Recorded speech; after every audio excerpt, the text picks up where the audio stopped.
আসসালামু আলাইকুম। কেমন আছেন ফ্রেন্ডস? আশা করি সবাই ভালো আছেন। আমরাও ভালো আছি, আল্লাহ পাক ভালো রেখেছেন। যাই হোক ফ্রেন্ডস, আজকে আমি আপনাদের মাঝে শবে কদরের অর্থ কী আমি আপনাদের সঙ্গে রাখবো ইনশাল্লাহ। আল্লাহ পাক আমাকে সে হিদায়াত দিক। তো শবে কদরের অর্থ হচ্ছে, নিশ্চয়ই আমি কদরের রাত্রে কোরআন শরীফ নাজিল করেছি। আর আপনি কি হে মোহাম্মদ অবগত আছেন যে কদরের রাতটি কি কদরের রাতি 1000 মাস হইতে উত্তম। এই রাতে প্রত্যেক কাজের জন্য ফেরেশতাগণ ও রূহ সকল আল্লাহর আদেশে পৃথিবীর সর্বত্র অবতরণ করিয়া থাকেন এবং ভোর পর্যন্ত আল্লাহর শান্তি ও সালামতি বিরাজিত থাকেন। তো এই হলো শবে কদরের অর্থ ফ্রেন্ডস, আমি আপনাদের মাঝে রেখেছি। আর ফ্রেন্ডস, আমি এই ভিডিও বানাচ্ছিলাম, তার মাঝে আমি এই কোরআন হাদিসের কথা আমার খুবই ভালো লাগে বলতে।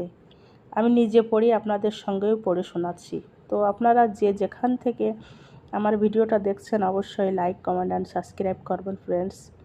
আর সবথেকে বড় কথা হচ্ছে কি, হায়াত মহৎ আল্লাহর হাতে।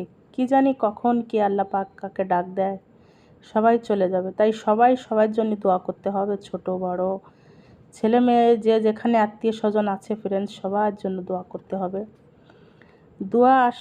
দোয়া প্রকৃত সবার জন্য হয়, শুধু নিজের জন্য হয় না, সবার জন্য দোয়া করতে হবে। আর যাদের মা বাপ আছে পৃথিবীতে বেঁচে, মা বাপের কদর করবেন অবশ্যই। আপনি করলে আপনাকেও আপনার বাচ্চারা করবে, আপনার সন্তানেরা করবে। তাই আসেন আমরা মা বাপের সেবা যত্ন নিই, সবাইকে দেখি ফ্রেন্ডস। আশেপাশে কে খেলো না খেলো তাদের সঙ্গে সহযোগিতা করতে হবে, তাকে দেখতে হবে, শুধু নিজে খেলে হবে না ফ্রেন্ডস। তো ভিডিও ভালো লাগলে অবশ্যই লাইক দেবেন ফ্রেন্ডস। আর বেজে গেছে এখন রাত 8টা, বাচ্চাদের খিদে পেয়েছে, তাই এখানে আমি রুটি বানিয়েছি। আর দুপুরবেলা আমি রান্না করেছিলাম খাসির মাংস, তো বাচ্চাদের আমি এখন খেতে দিব। এর মাঝে আমার কথাগুলো তুলে ধরা হলো আপনাদের সঙ্গে, আর ভিডিও করা হয়ে গেল।